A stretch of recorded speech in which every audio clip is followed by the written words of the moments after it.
Hello class, my name is Lamine Ndiaye. I'm going to present you chapter 2 of this lesson, and chapter 2 is about negotiating and dealing with problems. By the end of the course, students should be able to negotiate in order to deal with problems at work.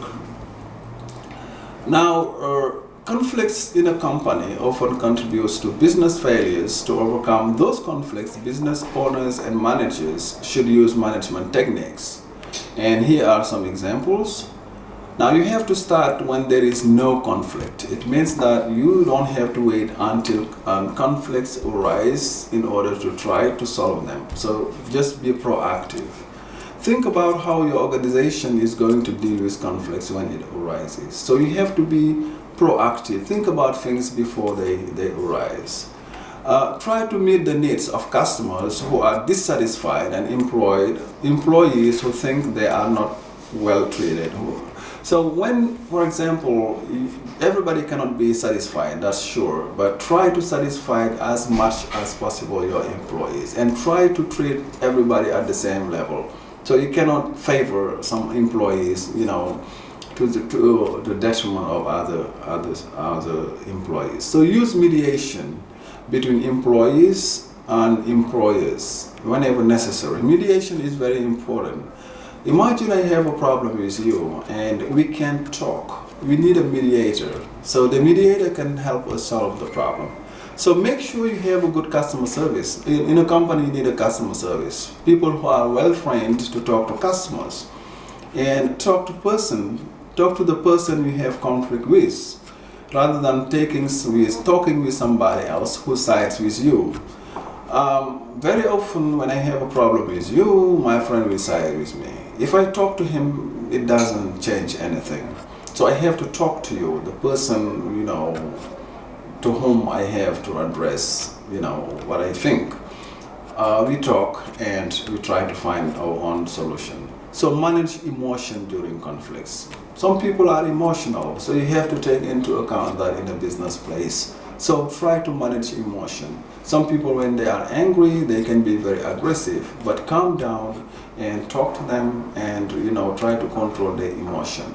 Now when you want to negotiate successfully, so sometimes in a negotiation situation, you might have what you want, you might not. Okay, so here are some phrases that will help you.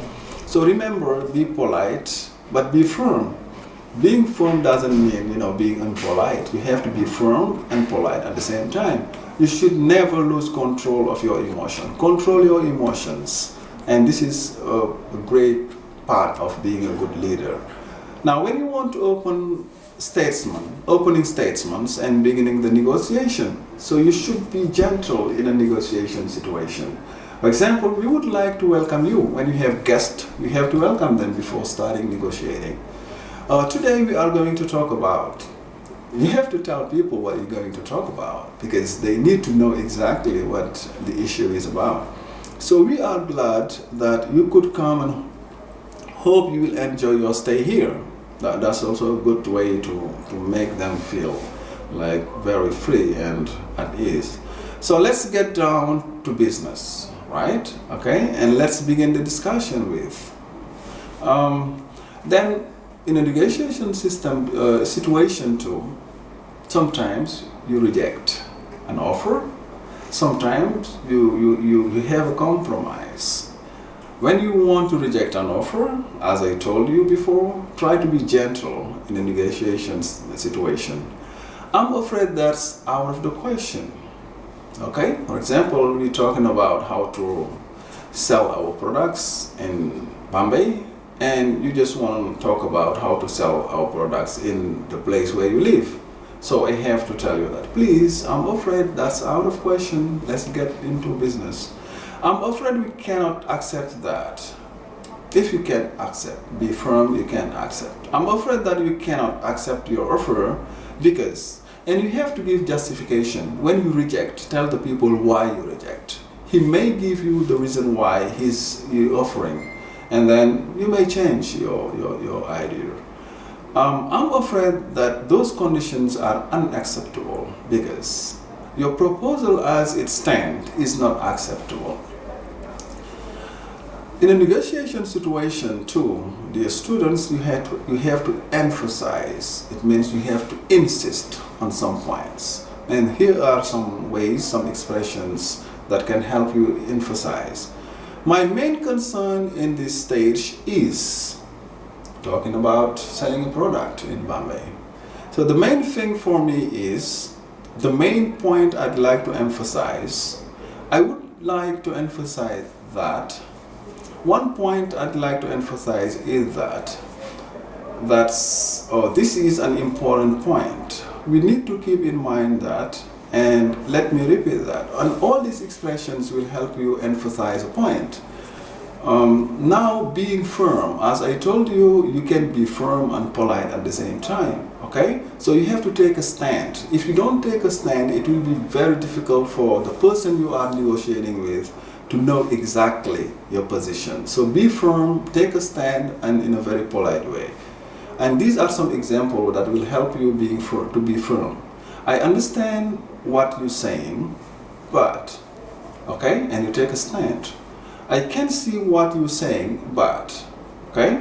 So by and large, I accept your views, but, okay, and you give your stand. I'm afraid that's out of question. Okay, so these are ways to be firm in a very polite way. However, you have to be flexible. Being firm doesn't prevent you from being flexible and being polite. And these are some expressions that will help you be flexible. Would you be prepared to? Okay, I'm will to. If you agreed, okay, we could reciprocate with, provided that, I can give you an example, okay? I would accept your offer provided that you give me more time to think about it, okay? So this is a very good example. So we see no objection to your proposal, but please, can you change the way we deal with this, okay? So we would be willing to consider that. We would be ready to make a concession on, and you are showing your flexibility. We have no objection to make business with you, but okay, think about how we're gonna sell the products here in our area. And now, suggesting or accepting an offer in a negotiation situation, you accept, you suggest, okay, and sometimes you find compromise. We would like to make a proposal that will hopefully benefit both sides, okay? Would you consider selling your products in Bombay? So why don't you sell these products in Bombay? The students need them. So what about if, okay? I think we can accept that. Now, clarifying. You should always clarify. When you negotiate, make sure that everything is clear and everything is really what you want it to be. And these are some examples that can help you. As I understand it, your offer is. I don't understand, or I need to understand really what you mean. I say, as I understand it, your offer is to sell these products in Bombay University. Or if I understand you correctly, okay, please correct me if I'm wrong. But if I understand you correctly, you are proposing and you state a proposal. As I understand it, you were saying that. So what you were saying is, and am I right? Okay? And trying concession, you need concession sometimes to conditions. Provided that you sell these products in Bombay University, I will accept your offer. You see no objection to, provided that you, okay? So I think you could consider, I'm willing to, if, right? So we would be prepared to sell the products if you give us more time to think about it. If you agreed to, we would reciprocate with by one, on the condition that you sell the products, okay? So we could be persuaded to consider. Now, summing up, you need to sum up in a negotiation situation. And these are some examples. The main point that have been made are, and we sum up. It's been a pleasure doing business with you. I think the members of the group are basically in agreement on the following points, and we say the points. We look forward to getting to know you better, both socially and professionally. I think you've reached an agreement on this issue.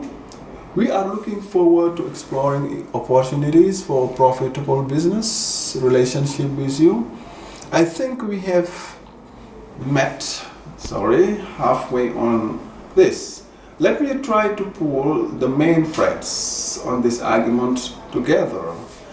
Now, sometimes we negotiate today and it's not over. We have to see next week or tomorrow or next year. So we have, here are some examples of expression we can use. I will be in touch again soon with more details. So let's talk next week and see how things are going. Okay? And you have some exercises. Choose the best word to fit the gap. Now here is a multiple choice. You just have to choose A, B, or C, right? Or D. Okay, so exercise 2, that's the same. Choose the best word to fit the gap. Okay. Thank you for listening. Bye.